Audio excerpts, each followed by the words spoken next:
Hi, my friends. This video is for anyone who has developed a complicated and confusing relationship with confidence after enduring a narcissistic or psychologically abusive relationship.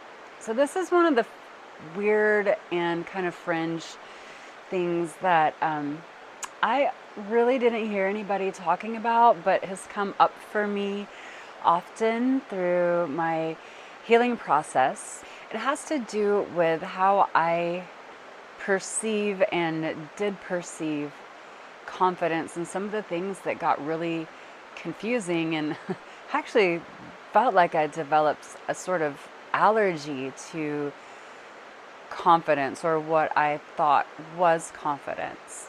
So we all have seen a person who exhibits a high amount of what looks like confidence but can be a total bully, right? And maybe they're really mean to other people, or maybe they have this high amount of charm and charisma and seeming high confidence in themselves, but the things that they say might not be true, or they might be really mean, or they might look really confident but be telling a complete lie.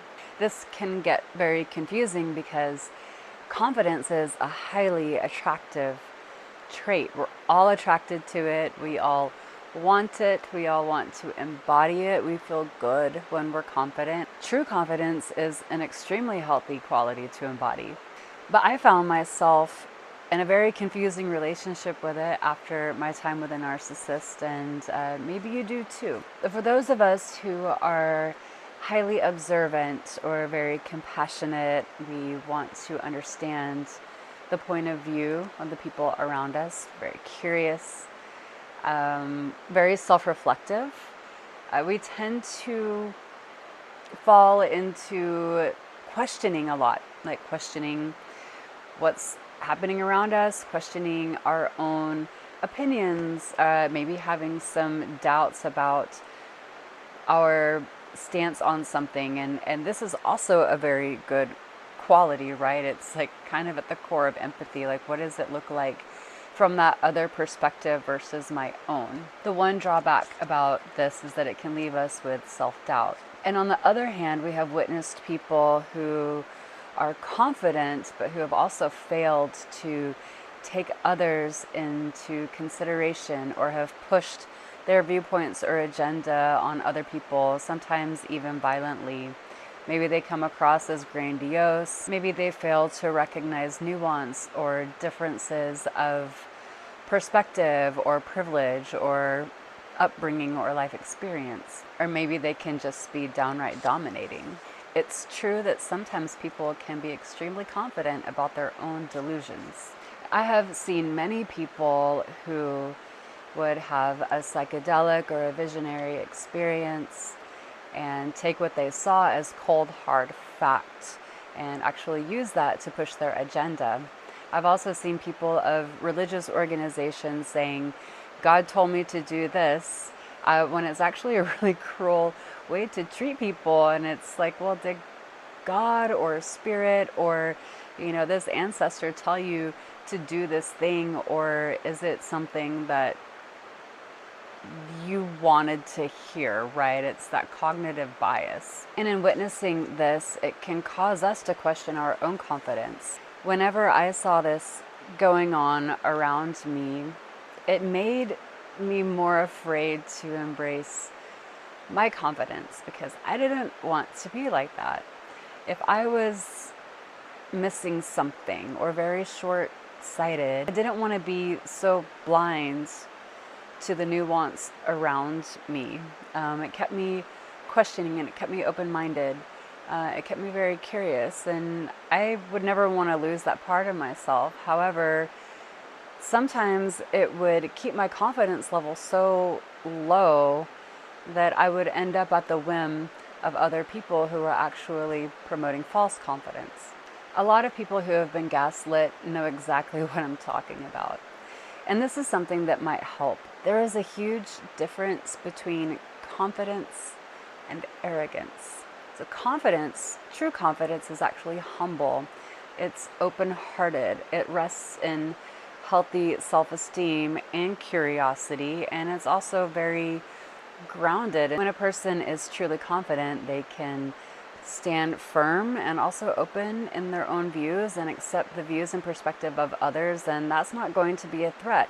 Other people can have their differing opinions and perspectives, and it doesn't diminish the experience or the perspective of the confident person. Like, it might just add to it or create a really interesting conversation. Arrogance is more forced, and it uses subtle or not so subtle control dynamics in order to support itself.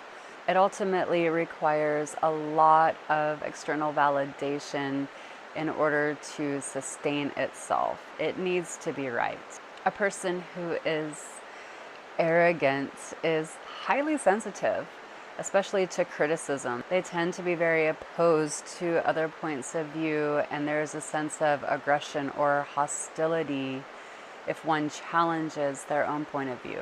A huge difference between arrogance and confidence is that when a person is arrogant, there can be this hierarchical tone or oppressive nature to how a person presents their information. There is usually a need to be seen as better than. On the other hand, confidence is relaxed and it's powerful in its own beingness. There's no forcing, there's no putting oneself on a pedestal or putting anyone else beneath. There's no agenda pushing, there's no trying to convert somebody into your own belief system.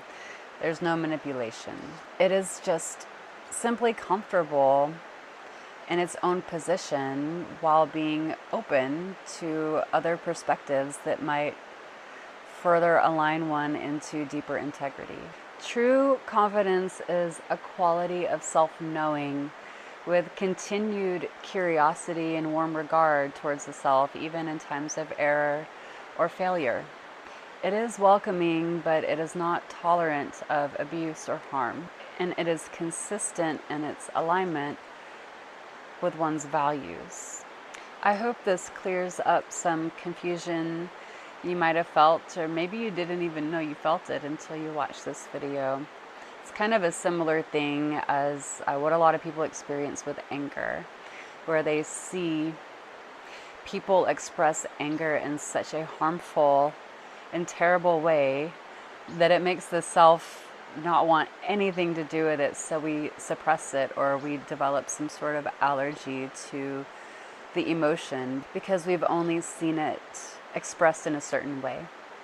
So just remember the person in your life who seemed confident, and maybe that attracted you, that charisma and that charm, but over time that confidence began to show itself as arrogance. Because if it's oppressive and if it's mean and if it tries to take you out of your own center and use that power against you to further its own agenda, that's not confidence at all. That's something totally different.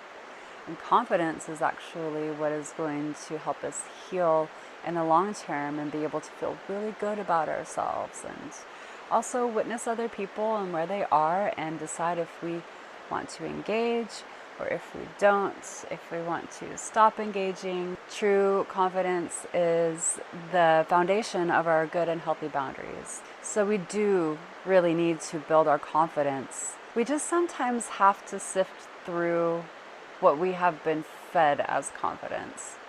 The same thing as love as well. Sometimes we think that love is this longing, this heartache, this obsession, the whole fairy tale thing, when really those things can be signs of, trauma bonding or a dopamine addiction due to another person's hot and cold behavior, or just simply longing, missing somebody who's not there. Like, it hurts in your heart and it doesn't mean that it's love. Sometimes we've been fed these inverted definitions of certain qualities, and confidence can be a tricky one after a narcissistic abuse when we don't want to be like that at all. We don't want to move in the world in a way where, we might feel confident and good about ourselves, but we don't want to run over other people. We don't want to be blindly abusive to other people because we know what it feels like on the other side of that. But just know that what looked like confidence there is not confidence at all. It's a completely different thing. And the more you get to know yourself, the more you love yourself, the more you respect yourself, and the more clear you become through this process, confidence begins to emerge naturally, and it's a really beautiful thing. I hope this was helpful. I'm sending you so much love, and I'll see you in the next one.